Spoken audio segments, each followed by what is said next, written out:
Malam, malam medisku. Ya, selamat malam Bang Saleh. Muslim Bang? Muslim, Muslim. Ya, silakan Bang. Malam, Apa yang mau diutarakan? Ternyata agama Kristen itu ciptaan iblis dan Yesus di bukit itu seperti Matius 4 ayat 8. Waduh. Ngamuk dia sudah. Kenapa Anda ngamuk begitu Bang? Ternyata setelah aku baca Alkitab, agama Kristen itu ciptaan iblis dan Yesus waktu dia mana ayatnya? Itu. Ayatnya mana? Ngobrol Matius 4 ayat 8. Coba baca. Siapa di bawah iblis? Dan iblis membawa Yesus ke bukit itu. Suara Anda pecah nih. Oh, jauhin. Dekat, jelas. Jelas, nih. Oke, silakan coba baca ayatnya. Jelas. Dan iblis membawanya pula ke bukit itu. Untuk apa? Untuk menciptakan agama Kristen. Ayatnya Bang, dibaca. Betul, ya? Matius 4 ayat 8. Nggak ada di situ. Dan iblis membawanya untuk menciptakan agama Kristen, nggak ada. Saya bacakan ayatnya. Untuk apa dibawanya? Baik. Untuk apa dibawa? Sebentar. Untuk apa? Tenang. Jangan emosi. Tarik nafas. Teruskan. Wah, iya.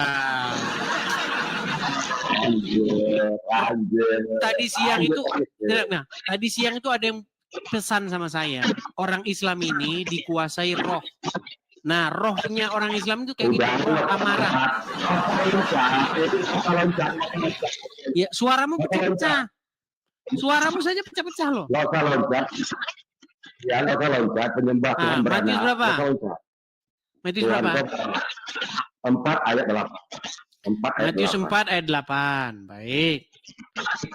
Saya bacakan Matius 4 ayat 8. Baik ya. Dan iblis membawanya pula ke atas gunung yang sangat tinggi dan memperlihatkan kepadanya semua kerajaan dunia dengan kemegahannya. Mana di sini? Dan iblis membawanya ke atas gunung dan menciptakan Kristus mana? Siapa yang dibawa iblis? Yesus di sini. Ngapain dia ke bukit itu? Main kartu dia? Mengapa dia ke bukit itu? Enggak ada main catur di sini. Ngapain? Dicobai. Ya, jadi ngapain dia ke bukit itu dengan iblis? Dicobai oleh iblis. Ya. Oh, Tuhan kau dicobai oleh iblis untuk betul. Untuk apa? Tetapi iblis tidak mampu mencobai iblis. Tetapi iblis tidak mampu mencobai iblis. Ya. Udah, kita loncat ayat selanjutnya. Apa kata iblis? Jika engkau Yesus anak Allah. Betul? Dan dia berkata kepadanya, semuanya itu akan kuberikan kepadamu jika engkau sujud menyembahku. Mau Yesus sujud ke iblis? Tidak mau. Kalau Yesus sujud, berarti iblis akan memberikan apapun yang ada, betul? Betul. Maka itu seperti kata Paulus, dengan matinya Yesus, maka hukum semua dihapuskan, maka itu bilang nggak ada yang haram, kan? Bilang nggak ada yang haram, semua boleh, kan? Saya pikir kamu membawa argumen yang bagus, ternyata kayak begini. Oke, sekarang gini aja. Gun, sekarang gini Gun. Tenang. Oh ya silakan. Terguncang. Enggak ada terguncang. Apanya yang terguncang? Silakan. Apa kata iblis? Apa kata iblis? Jika engkau Yesus sujud kepada Gini, sebentar. Gini, Gun. Kamu pakai perangkat apa ini? Karena suara kamu itu pecah, kemudian kalau saya ngomong itu balik ke saya. Eko. Oke. Bentar, aku keluarin Bluetooth-nya sebentar ya. Sebentar.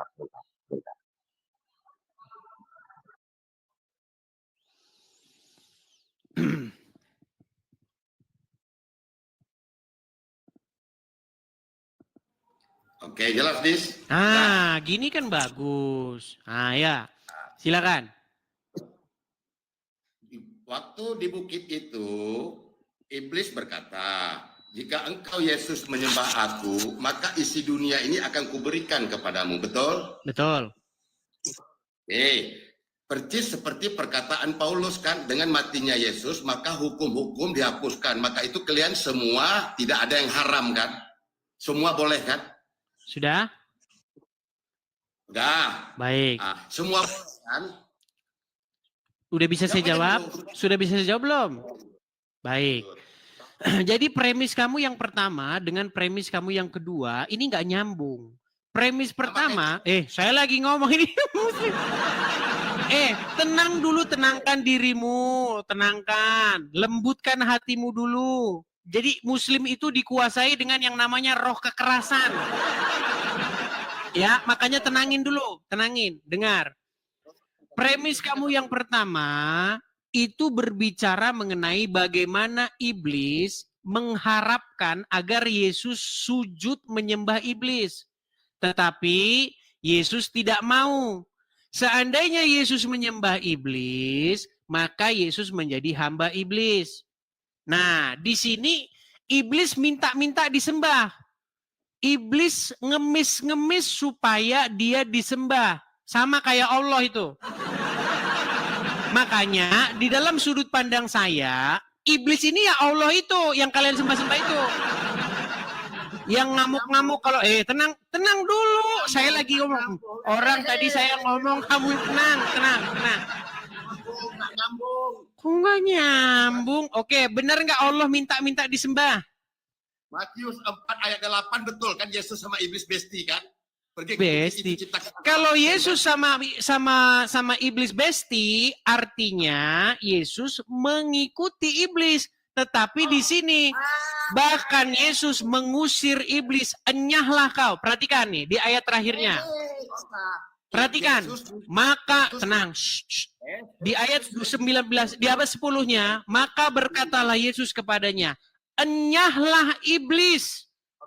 Enyahlah iblis. Bagaimana kamu katakan mereka besti? Yang besti itu Allah dan iblis. Oke. Iblis dan Yesus di Matius 4 ayat 8 itu pergi bersama mereka kan ke bukit itu kan. Oke, tapi kan ujung-ujungnya dikatakan enyah enggak iblis? Gak usah kau loncat dulu, aku ikuti. Masa kamu tidak baca sampai terakhir? Ya, tapi intinya Yesus pada akhirnya mengusir iblis. Santai, minum, Edis. Dalam pengajaran kau sama anak-anakmu atau di jemaatmu, kau menyuruh orang mengikuti iblis atau menjauhi iblis? Menjauhi iblis. Ternyata Yesus kau mengikuti iblis kan? Pada akhirnya dikatakan enyahlah iblis. Nggak usah, aku tanya sama kau, ternyata Yesus kau mengikuti iblis. Enggak. Di mana dia mengikuti iblis? Matius 4 ayat 8. Coba baca. Dan iblis membawanya pula ke bukit itu. Siapa yang dibawa iblis? Yesus. Berarti Yesus dan iblis besti kan? Tidak. Diikutinya iblis sama Yesus kan? Tidak. Oh, penipu kau, dasar kafir kau. Ngamuk dia. Dasar kafir bahkan Yesus berkata kepada iblis, enyahlah kau. Enyah. Nggak usah loncat. Matius 4 ayat 8 kutanya, kau mengajarkan ke anak kau jangan mengikuti iblis. Ternyata Yesus kau mengikuti iblis. Dasar kafir penyembah Tuhan beranak kau. Marah-marah dia. Sudah? Sudah? Udah kau akui. Oke, satu. Tenang. Saya mau gantian dulu. Gimana? Masa nggak gantian? Yang bestian, sebentar. Yang bestian sama setan itu Muhammad. Nih, saya kasih hadisnya. Saya kasih hadisnya. Yang bestian sama Muhammad. Perhatikan. Tenang. Nih, saya bacakan hadisnya. Tidaklah. Kenapa kamu takut ditanya? Takut ditanya dia. Kawannya harus. Kenapa kamu takut ditanya? Gun Saleh. Kamu kan telah mengatakan kepada saya bahwasanya Yesus bestian dengan iblis. Saya bantah. Di ayat ini, di ayat terakhirnya dikatakan Yesus berkata kepada iblis, Enyahlah kau. Dikatakan enyah. Nggak usah Bagaimana kau loncat. mungkin mereka besti kalau dikatakan enyahlah kau? Nggak usah kau loncat. Yang dibawa iblis siapa? Kau bilang Yesus. Tuh. Susah ini orang ini. Oke. Sekarang saya mau tanya sama kamu. Kamu masalah mau ngomong begitu terserahlah. Namanya kamu juga masih Islam. Nih, saya kutip satu hadis yang berkata begini. Muhammad berkata, tidaklah dari setiap manusia itu melainkan didampingi oleh korin. Korin itu artinya setan yang membisikkan orang supaya mereka itu melakukan kejahatan. Kemudian Aisyah berkata, tenang. Aisyah berkata, ya Rasulullah, apakah juga termasuk engkau? Lalu Muhammad menjawab, betul. Ia juga mendampingi aku. Hanya saja Allah membantuku membuat dia beragama Islam. Jadi setan atau korin yang mendampingi Muhammad sudah masuk Islam. Akhirnya mereka bestian, betul? Betul nggak? Betul nggak? Tenang. Betulkah setan atau korin yang mendampingi Muhammad sudah masuk Islam? Aku buka Alkitab, Al-Quran kau buka. Ini loh, dengar. Tanya jawab Islam Kristen. Kamu bertanya kepada saya tadi kan, poinmu sudah masuk, Gus. Poinmu sudah masuk. Bahwa kamu menuduh bahwasanya Yesus dan setan bestian. Nah, saya bilang tidak bestian. Kenapa? Karena Yesus berkata kepada setan, enyahlah kau. Matius 4 ayat 8. Siapa yang dibawa iblis? Yesus kau bilang kan? Yesus. Apakah ayat itu berhenti sampai ayat 8? Maaf, aku tanya dulu. Yesus kan yang dibawa iblis kan ke bukit. Emang ayat itu berhenti sampai ayat 8? Wah, ternyata Yesus Seandainya ayat itu berhenti sampai ayat 8, kita tidak punya kesimpulan terhadap seluruh peristiwa di dalam situ. Tetapi ayat itu masih ada ayat lanjutannya yang mengatakan, lalu Yesus berkata kepadanya, enyahlah kau setan. Nah, artinya Yesus tidak bestian dengan setan. Sementara di dalam hadis, Aisyah pernah bertanya kepada Muhammad. Muhammad berkata, setiap manusia didampingi oleh korin. Lalu Muhammad juga menjelaskan, orang-orang berkata, dan Aisyah juga berkata, apakah korin itu juga mendampingi engkau, wahai Rasulullah? Rasulullah menjawab, betul, ia mendampingiku juga. Hanya saja Allah menolongku, maka ia menjadi seorang muslim. Dan dia tidaklah memerintahkanku kecuali kepada kebaikan. Jadi ada setan yang memerintahkan kepada kebaikan. Jadi setan sudah masuk Islam.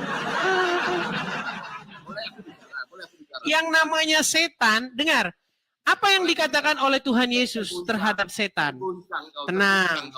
Setan itu adalah bapak segala dusta, kata Tuhan Yesus. Sementara menurut Muhammad, setan sudah masuk Islam dan dia memerintahkan Muhammad hal-hal yang baik. Makanya apa yang diajarkan Muhammad? Boleh berdusta.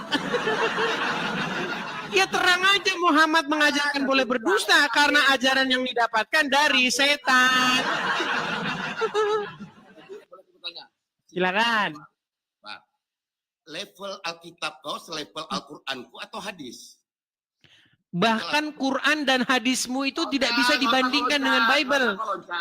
Aku buka Alkitab, berarti kau buka Al-Quran sama aku. Oke, jadi kamu nggak percaya hadis ini? Gak usah kau nyinyir, gak usah kau nyinyir. Jadi kau tak percaya hadis ini? Kalau aku buka Alkitab. Enggak, saya tanya sama kamu. Apakah kamu percaya hadis yang barusan saya bacakan? Berarti level Alkitab kau selevel hadis. Tidak jarahan ini ya, jawab. Saya nggak bilang bahwa Bible selevel dengan Quran, Bible selevel dengan hadis. Saya cuma tanya, apakah Anda percaya hadis yang barusan saya kutip? Alkitab kau selevel hadis. Pergilah kau setan, pergilah kau. Hush. Pergilah kau setan.